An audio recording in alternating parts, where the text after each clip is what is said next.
میرا ایک میسج ہے ہماری نوجوان نسل کے لیے۔ اپنے اندر ایمان کی قوت کو برقرار رکھو اور اللہ سے ہر وقت دعا کرتے رہو کہ اے میرے پروردگار، ہمیں ایمان کی قوت عطا فرما، ہمیں ہمارے ایمان کی مضبوطی عطا فرما۔ اگر ہم آج کے دور میں اپنی جنریشن کو دیکھیں نا، یہ جو آج نیو جنریشن آ رہی ہے، تو بے حیائی پھیلی ہوئی ہے، فحاشی پھیلی ہوئی ہے، اور ایمان جو ہے وہ درہم برہم ہو گیا ہوا۔ اگر اس جنریشن کو کہا جائے نا کہ مسلمانوں کو ڈیفینڈ کرو،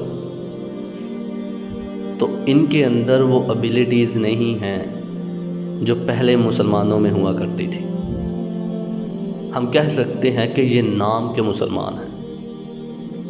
صلاح الدین ایوبی تاریخ کا ایک بہت ہی بڑا نام۔ صلاح الدین ایوبی کہتے ہیں، اگر کسی قوم کو جنگ کے بغیر شکست دینی ہو نا، تو اس کے نوجوانوں میں فحاشی، بے حیائی پھیلا دو، وہ قوم خود ہی تباہ ہو جائے گی۔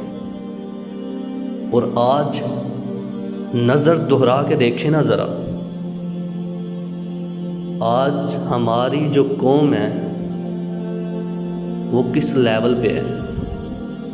آج نظر دہرا کے دیکھیں ذرا، کیا ہماری قوم کے اندر ایمان کا جذبہ باقی ہے؟ ہم اس قابل ہیں کہ ہم اسلام کو ڈیفینڈ کر سکیں؟ کیا ہم اس قابل ہیں کہ اپنے دشمنوں کے خلاف لڑ سکیں؟